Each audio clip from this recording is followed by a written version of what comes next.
అన్న సినిమా అయితే బాగా హెవీ ఉందన్న, దేవర టైప్ ఉన్నది. అది ఆయన ఎన్టీఆర్ డ్యాన్సు లుక్ కథ కార్ఖానా అది సినిమా తీసుకొని పోయింది. దీంట్లో ఆయన ఫ్యాన్స్ మీద ఆధారపడి ఉందన్న, మనమైతే ఏం చేయలేము. ఆయన ఫ్యాన్స్కి నచ్చితేనేమో హిట్ అవుతుంది, లేకపోతే పట్టు అవుతుంది. మ్యూజిక్ ఓకే, కానీ సాంగ్స్ కానీ మొత్తం ఏవి ఉందన్న. స్టార్టింగ్ నుంచి ఎండి వరకు ఎక్కడ మార్పులు లేదు. స్టార్టింగ్ నుంచి మొదలు పెట్టుకుంటే ఎండింగ్ వరకు ఎక్కడ ఏమీ లేదు. అంటే ఒకటే సీరియస్నెస్.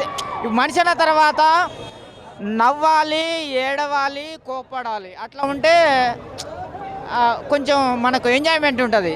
ఇప్పుడు నవ్వు రావాలి, మన జల్సా కదా, నవ్వు రావాలి, ఆ తర్వాత కోపం రావాలి, ఆ తర్వాత పౌరుషం రావాలి, ఆ తర్వాత బాధ, అవన్నీ ఉండాలి. కానీ ఒకటే మూమెంట్ మొత్తం హెవీలో వెళ్ళిపోయిందన్న సినిమా. ఆ ఫ్యాన్స్కి నచ్చితేనేమో హిట్ అవుతుంది అన్న, లేకపోతే పట్టు అవుతుంది. మనం ఏం చేయలేము దాన్ని. ఆయన ఫ్యాన్స్ మీద ఆధారపడి ఉన్నదన్న.